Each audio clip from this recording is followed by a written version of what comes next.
That's a problem. That's a problem for a cereal. Huge I think. problem. It's Mike Shope and the Bulldog on WGR Sports Radio 550. James Cook, sure, it's mostly all been said, and I'm sure we'll get to it.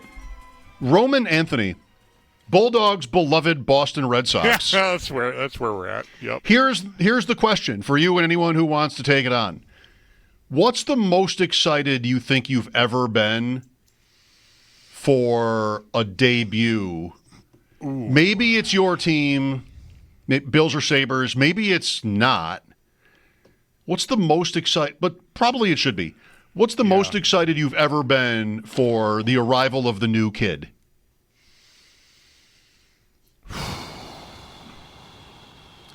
I don't think it can be Allen.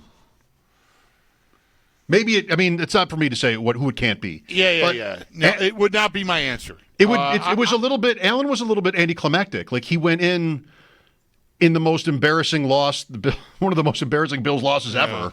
He goes in, and that's how his career starts. You could be right. I wasn't even looking forward to his debut yet. Yeah, right. Like you didn't get a chance to. Right. I mean, I was excited to see him eventually, and probably if we'd had an off season, or even if the momentum had started building during that 18 season, before halftime of the opener, then, sitting with it and talking about it would have amped that up. But without any of that having happened, the circumstances with which he made his debut didn't give me an opportunity to really look forward to it that much. You knew it was coming eventually, but I wasn't expecting it that day. So that would not even rate for me. That is not the same as whether or not you were excited about him as an idea. It's just like the game came and you weren't expecting him to play, and then he played, and then he never came out, and still hasn't.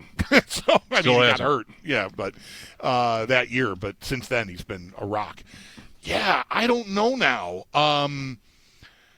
Boy. Eichel? I mean, Eichel is the first thing that I thought of.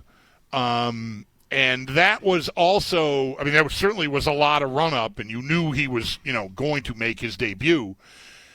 Was it year 2 that he got hurt, like late in camp, and was going to miss some time? I'm trying to remember what year that was now. Anyway, it doesn't matter. It wasn't his first year. So you would have had time. The team had been remade. Yeah, that it's a long time ago now, and how it ended makes it almost embarrassing to admit how excited you could have been. But I was pretty excited about Ryan O'Reilly and Evander Kane, and, of course, most notably Eichel. So that's probably my score to beat right now. Sabres, it seems like it's always a high pick now, but, a lot of years you'd pick in the middle or even in the end, at the end, and that guy is not starting the year with you. And he doesn't come up either. Like it's decided before the season even starts that he's going to junior for a year, or he's going to Rochester or whatever. Back to college. Like there's not really, I guess maybe late in the season there could be. Middlestad made his debut in like the third to last game of the year, or fourth to last game of the year. After Minnesota got eliminated, he turned pro. And that was okay. Yeah, it was fine. But it wasn't like, ooh, right? Devin Levi's a more recent Sabres example. Yes, that's good, actually. Because he did the same thing. And that was in the heat of that playoff race that we just talked about last hour with George Richards, who's been covering the Florida Panthers for as long as I can remember. Levi coming up, that was exciting because, A, he was like a highly thought of goalie wizard prospect level guy. Like, that was exciting, even though he was a 7th-round pick originally. He'd already outplayed that draft status and was one of the most highly thought of goalie prospects in the world. Levi's good. So Levi, he's coming, and I'm in a race here. I'm in a playoff race, and that added to the anticipation. And it was very hard not to get caught up in that. So much so that there wasn't a lot of talk of like, don't rush him. It was just, he's ready, bring him in. Well, let's go. In retrospect, yeah, right. No, I know. Now it's been, for me, almost since that, really since they forced him in to start the season after that, and it didn't go well. It was I got to, like, slow down. You're assuming a lot here, but anyway, he shows up and was really, really good. I mean, they fell just short there, but that was really exciting. And, it's easy to be down on him, but I don't think really we should be. It's still so early. I don't need to be down on him, but I really have never wanted to invest in the idea that he was bankable because he's a goalie. And he wasn't like he was the best goalie in the history of college hockey, right? Arguably. Sure. Arguably. Close enough. One of them. One of the best. Is that bankable? It really isn't. It can work out. So can Ryan Miller work out, who was a very good college goalie of a fifth-round pick and then went on and had a great career. So that's the thing with Levi is like, how good of an investment is this? Not for the Sabres to trade for him. Not like that. But just like sort of the odds. Investing in the idea of him being their number one goalie. Yeah, just never. All I'm saying about not sucked being me down in. on is that idea certainly should not be dead yet, is all I'm saying. It's not dead, but the odds are no better than they were in the first place. That's right. And you've been maybe the cautionary tale slows you down on making assumptions about a guy. Should. I think the organization even made assumptions about the guy, that he was ready to do that job. And, how surprising is it that they would blow that?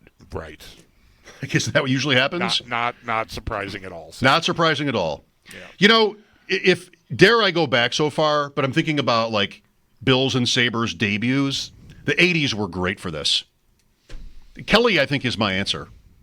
It's so long ago. It's almost 40 years ago. But I don't know. Can you say there was really nothing like that? Kelly, there was 2 years after he was drafted where he was a ghost. I mean, he was in Houston playing in the USFL, and you had much of the Bills' history, which was kind of sad, and then here's this hopefully a savior, and he doesn't show, and he doesn't want to be here. Then you get there going into 86, and that day, I was not at that game, the 86 opener against the Jets, but, I mean, the Bills are on TV at home. Right. That never happened. Right. So 1986 opener, Kelly's debut was really good. I mean, not the only one either. I don't remember them all very well. I mean, I'm a teenager. Bruce Smith would have been a big deal. Thurman Thomas was a big deal because they'd already shown they could be pretty good. And here's Thurman. That was an opener, 88 opener. 88, right. And, the Sabres with Turgeon, too, that was kind of cool. First overall pick. Hadn't happened since Gilbert. I don't remember it. I don't remember. I don't either. I don't either. Would have been big, though. Yeah. For the Sabres getting him. Yeah. I do not remember anything about that, what happened. Yep.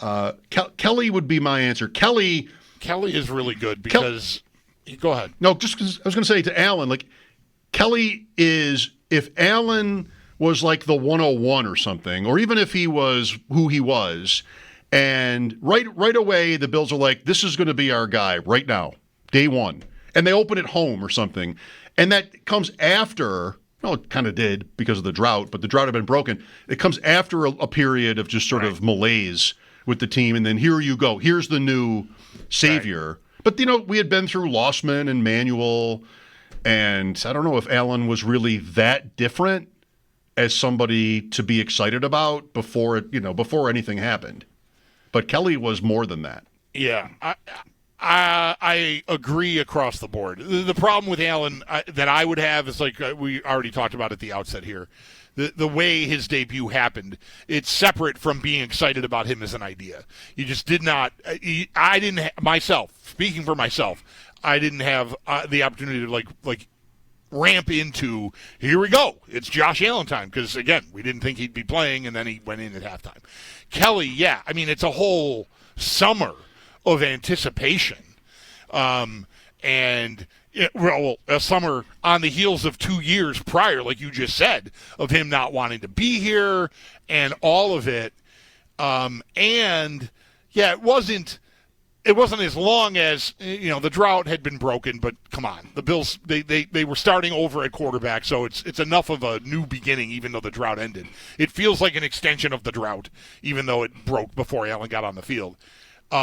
The 2 years prior to Kelly getting here, after the 83 draft, I mean, what are they? They're 2-14, 84 and 85 are two of the worst years in the history of the franchise.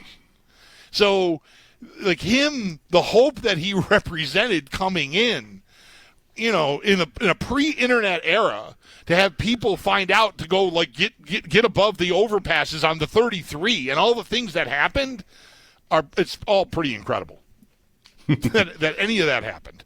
Like, how did you mobilize back then? Like, what did someone did the new news tell you to go stand out on the best street overpass or something? How did you know? Irv. I just have no idea what happened there. I think it was Irv. But that's pretty incredible. And it was a real, I mean, just in a lifetime full of low points, man, 84 and 85 were really bleak. It's so much so that by the time I knew about it, I was excited about him agreeing to come and was aware of all the hoopla, but I was very casual about them. I talk about the 80s as a bit of a sinkhole for me with all like this stuff because I just wasn't as aggressively chasing all the information. I wasn't reading, the sports page, cover to cover every day. I don't know. I wasn't I guess I was a little bit off the bandwagon. I would have to cop to that. I just wasn't as into it. Pierre, same thing, same era. I just was not as glued to it as I would become as I got older, funny enough.